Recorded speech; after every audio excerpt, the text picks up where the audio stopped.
Before I came to Islam, my life was really kind of focused on drink, drugs, having fun. The whole kind of purpose of life was just to have fun, have a laugh.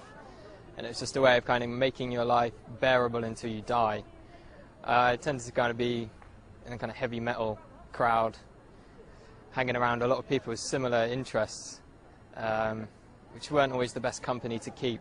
My first experience of seeing Muslims was the 9/11 attacks. I remember I was quite young at the time and I wasn't completely aware of what was going on. In fact, I ran to one of my friends after seeing the news report and I told him that the tourists had declared war on America because I'd never heard of terrorists before. As the war was unfolding and I was seeing more and more about the war in Afghanistan, I started understanding that these people were Muslims and that the Muslims were doing these horrible atrocities across the world. So from that kind of media bombardment, I started getting a strong hatred for Muslims. So much, in fact, I tried to join the army 3 times with the goal of wanting to go over there and kill as many of these people as I could, to do my bit for the country and to make it a bit safer for my family. I thought they were kind of the big evil of the world.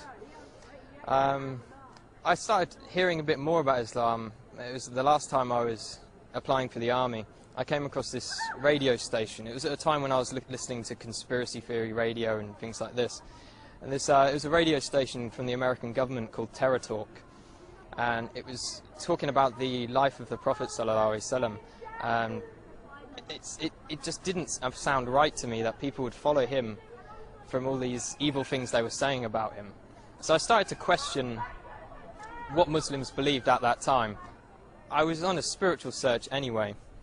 At the time I was looking into Norse mythology and paganism, and one of my friends turned to me and said, before you decide on this paganism thing, have a look around a bit more. So I came across Muslims on the internet. I think one of the first people I saw on the internet was Baba Ali. He broke the stereotype of Muslims for me. I was surprised that there was this guy who was funny and he was very laid back. He wasn't with a big beard shouting, kill the kafir and all this kind of stuff. And then I eventually picked up the Quran from my college. When I had it, I actually thought I was picking up a terrorist handbook, and I was a bit worried that MI5 were going to come after me as soon as they saw me take it out of the library. But as soon as I started reading the book, it hit me immediately, and I couldn't stop reading it. It sank deep into my heart. And as I kept continuing through the different surahs, I remember reading about the people in the fire having boiling water to drink, burning their throats. And as I could read this and I was living this awful life, I could feel my throat burning, and I could feel kind of how real this thing was and how I had to change. The first day I went to the mosque, I spent all day there reading, and my mum called me in the evening and asked me where had I been all day. And I said I was at a mosque. She's like, what? No, you can't be at a mosque, you're a Christian. Christians don't go to mosques. And she was very, very shocked and thought I was going down a bad path. That was my mum's original reaction. After a while she started to accept it. She'd done a lot of crying. I'm not too sure why she was crying. I think she felt I was rejecting everything she'd taught me.